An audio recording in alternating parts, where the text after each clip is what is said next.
Greetings. I'm Dr. Doug Campbell.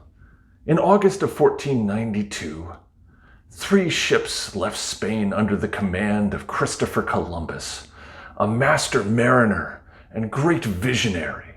Columbus set sail for Asia by sailing west rather than east. The narrow religious dogma of his age held that the earth was flat, but Columbus dared to argue that it was round, and his voyages proved it. About a month after setting sail, he made landfall in the Bahamas, discovering a new world which would eventually become a haven for freedom and republican forms of government. Or so the story is sometimes told, at least. Was Columbus actually a daring explorer and great genius? Or is this image simply BS? Let's discuss it. First of all, when it comes to the issue of proving that the earth was round when everybody thought it was flat, that's just nonsense. Educated people had known that the earth was spherical for a good 2,000 years by the time of Columbus. A lot of the most important Greek philosophers had not merely argued for a spherical earth, but had proved it with a series of scientific experiments. And it is the kind of thing that, in Columbus's era, every educated person, as well as anybody who had anything to do with the water and the ocean, would have known that the earth wasn't flat. It was not a new or daring idea in his era any more than it is in ours. And as an aside, if you were one of the so-called flat earthers, which I cannot believe is still a thing in the 21st century, usually I don't believe in making fun of people for not knowing stuff or being wrong. We're all wrong a lot. It's an opportunity to learn. The idea is to improve and to get it right. But if you believe that the earth is flat, in this day and age, with all of the evidence demonstrating it is spherical, from the people who have seen it from space, to the fact that you can demonstrate this yourself on a beach, just watch a ship off in the distance, sailing over the horizon, the bottom disappears first.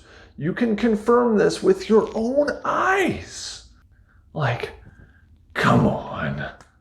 But okay, fair enough. Columbus did not prove that the earth was round. People knew that, but still had to be a pretty good sailor, right? Which, yeah, obviously, the dude had some nautical skills. These were literally uncharted waters, and the naval technology of the time did not allow sailors to measure longitude accurately. So in a certain sense, he was sailing blind. It takes some guts to do that. And to pull it off successfully, props for that. But sometimes portrayals of Columbus sailing across the Atlantic have kind of the subtext that, somehow a transoceanic voyage is a magic white people trick that no other culture on the planet was capable of accomplishing. That is not true. Our starting point in rebutting that particular line of argument is the example of the Chinese admiral Zheng. He was a Chinese Muslim who commanded a fleet on behalf of the Ming Dynasty, and his ships, first of all, it was a way bigger fleet than anything the Europeans were capable of producing at the time. More than 300 ships, including some 60 of the so-called treasure vessels, which were absolutely enormous, some 400 feet long, multiple masts, capable of returning some 500 tons of cargo. They were marvels of nautical technology. Way more advanced than anything the Europeans were capable of producing. And so Zheng commanded this fleet over the course of some 7 voyages, sailed all over They went from China to Southeast Asia, the East Indies, India, the Persian Gulf, eventually the eastern coast of Africa. So his voyages were just as extensive as those of Columbus. He commanded more ships, bigger ships, better ships. One of the primary differences between Zheng's voyages and those of Columbus was that they were primarily designed to project imperial power. They weren't there to sort of profit or trade, but essentially to gather tribute for the Ming Dynasty. So essentially showing the flag of China all over their neighborhood of the globe.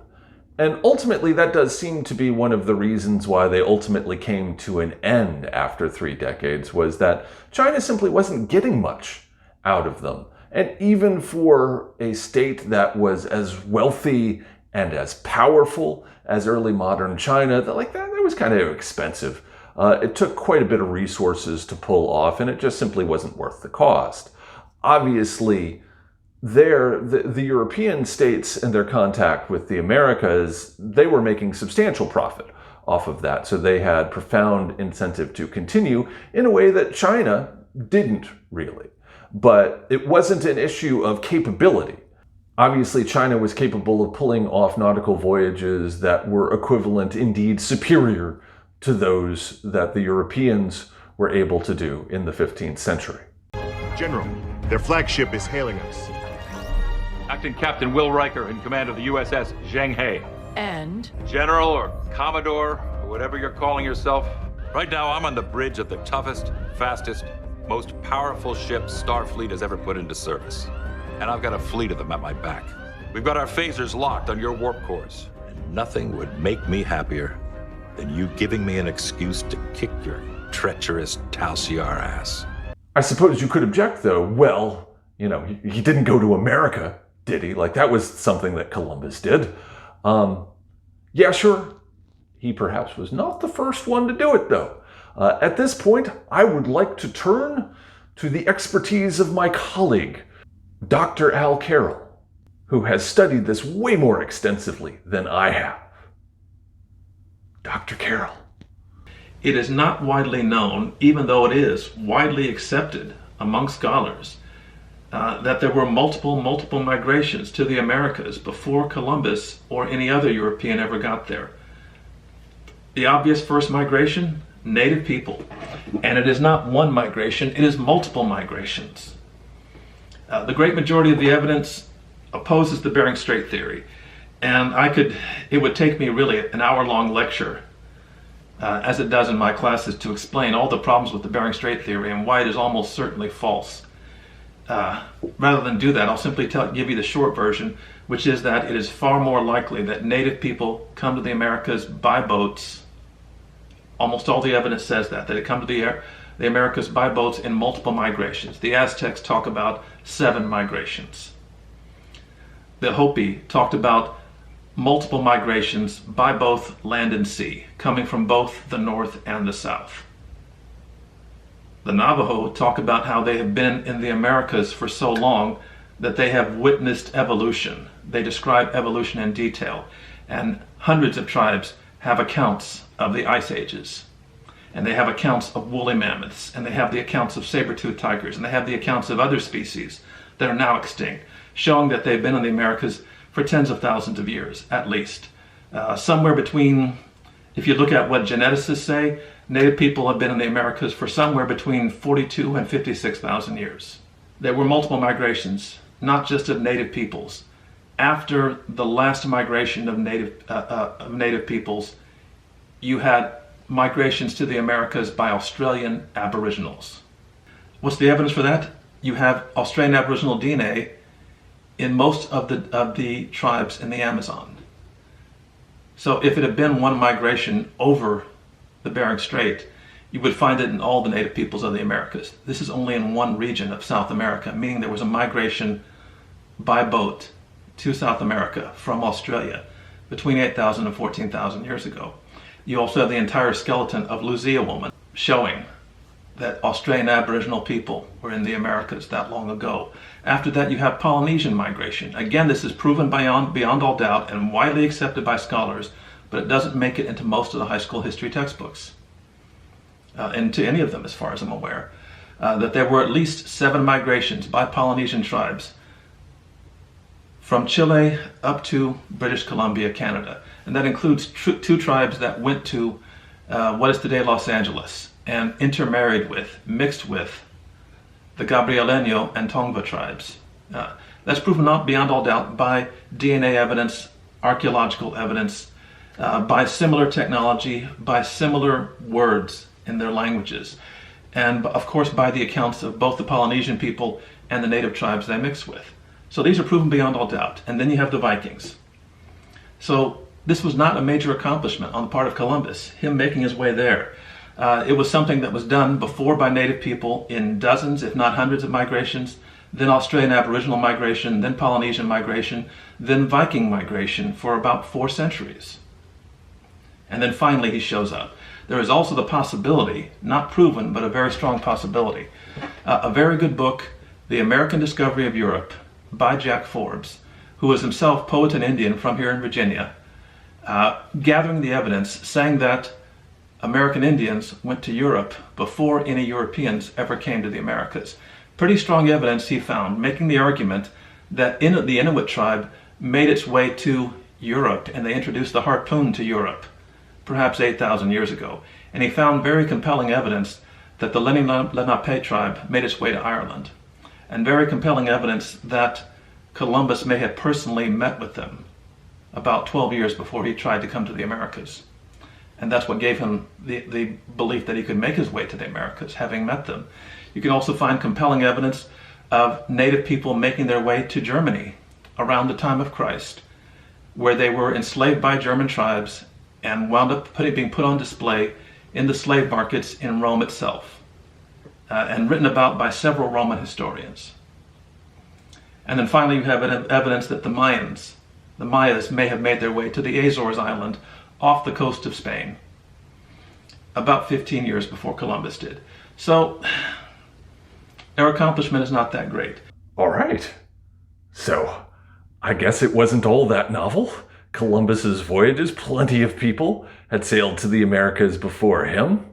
But okay, once he got there, at least, I mean, you know, that set in motion all sorts of cool stuff. Setting aside the New World as a zone of freedom and Republican government, eventually leading to the United States. Like, that was good, right? What did Columbus initiate? He initiated a genocide. There's no other way to describe this. He invades what is today Hispaniola, where you have Dominican Republic and Haiti today. And at that time, the people on Hispaniola were the Taino tribe. And the estimates are there's somewhere between 3 to 8 million people. The generally accepted estimate, even by the Spaniards at that time, was that there were 3 million people there. By the time Columbus is done, they're down to 30,000. And again, disease was not the killer. Violence was the killer. Murder was the killer. What they do is they go in with an invasion force of about 1,300 Spanish troops. And they are heavily armed. They're using steel and armor. They brought in specially trained fighting dogs, mastiffs that were the size of a man, that were trained to go for the throat or go for the crotch or go for the belly, that would tear a man apart. And both the men and their horses were armored, and they were using steel, and they were using cannon, and they were using firearms. And using these methods, basically, you saw a slow extermination of the Taino people. When you read about the accounts, one of the books you can use as a source that's widely available, Bartolome de las Casas, Destruction of the Indies, in which he describes mutilations, rapes, and of course the sexual violence was one of the worst aspects of this. You can read very grim accounts of the fact that they traded women and girls, not simply teenage girls, but little girls. They talked about how they preferred to rape girls of 10 because they were tighter than the older women. And they talked about how they would sell them this sexual slavery, and also in how soldiers were rewarded. You were a good soldier, so you're given a rape victim to rape as you wish. First, I want to stress this is the first genocide. This is not just one genocide. What happens to native people is not one genocide. The first one is Columbus's in Hispaniola. And then you have multiple genocides by Spaniards in Mexico, in Guatemala, and some other places. You had genocides by the Portuguese against Brazilian Indians. And then when you have these colonial states, like the United States, like Brazil, like Mexico, you have multiple genocides after that. Columbus was the initiator of this first genocide. He was the one who ordered it, carried it out, from beginning to end. Columbus was not admired for this. Columbus is arrested on charges of oppression, and he and his brother are brought back in chains to Spain for their torture and killing of Spaniards.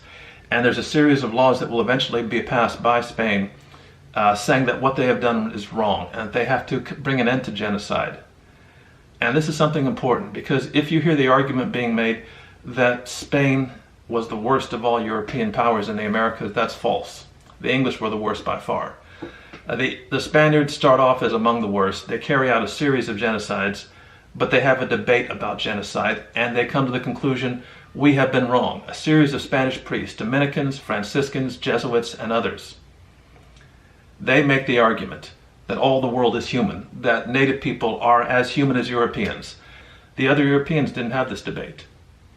There are good examples you can point to. As grim as early colonial history is, I'm always pointing out to my students that you can find plenty of good people even on the worst of times, even in unexpected places sometimes. So that's something more hopeful to talk about. The only Spaniards who should be honored, the only ones among the colonizers to be honored, should be men like Las Casas, not Columbus. Some recommended reading. If you found the stuff on Zheng interesting, Edward Dreyer's Zheng, China and the Oceans in the early Ming Dynasty, has a pretty good discussion of his voyages and the motivations behind them. I believe Professor Carroll also has some recommendations. I would suggest, first of all, Destruction of the Indies by Bartolome de las Casas, and then after that I would suggest American Holocaust by David Stannard. For a quick version of this, James Loewen, Lies My Teacher Told Me, the first chapter, will tell you about the genocide in Hispaniola. For American Indians who went to Europe, read the book American Discovery of Europe by Jack Forbes, a poet and Indian from here in Virginia. If you want another version of all the reasons why the Bering Strait theory is wrong, Red Earth, White Lies by the Lakota author Vine Deloria. And if you want simply a film documentary talking about the impact of Columbus's destructive invasion and genocide, Columbus Didn't Discover Us is an account by all the tribes he attacked, by all the peoples that he attacked, and telling all the harm that he did. So I hope this is helpful to you. I want to thank Dr. Al Carroll for being willing to contribute to this video. He also has a YouTube channel which features, among other interesting things, his video blog, What If Natives Won?, which takes a look at some alternate history scenarios involving the history of the native peoples of the Americas. It's really fascinating stuff, so I encourage you to check it out and to subscribe to it. While you're at it, might as well subscribe to this channel too, right? And ultimately, for our verdict. When you see someone being very dismissive of the controversy surrounding Columbus and of what Columbus actually did, and when you see someone defending Columbus, it sets off alarm bells for native people. It sets off alarm bells the same way a Confederate flag or someone who was an admirer of the Confederacy will set off alarm bells for someone who was black. We immediately suspect, and we usually are proven right, that this person either doesn't know much about the topic or they are simply deeply racist. And it's a very good marker. It's a very good warning sign for us that someone probably is either bigoted or ignorant or both. Columbus is certainly important. I mean, we talk about pre-Columbian history and post-Columbian history. We don't divide history that way for almost any other figure. The only other exception, obviously, is Christ. Before Christ and after Christ. So he certainly is an important figure, but he's not an honorable figure. And it's difficult not to conclude that any picture of Columbus as a great explorer, as a visionary genius, or even as a decent human being, is simply BS. There you have it. Always check your sources and evidence. See ya.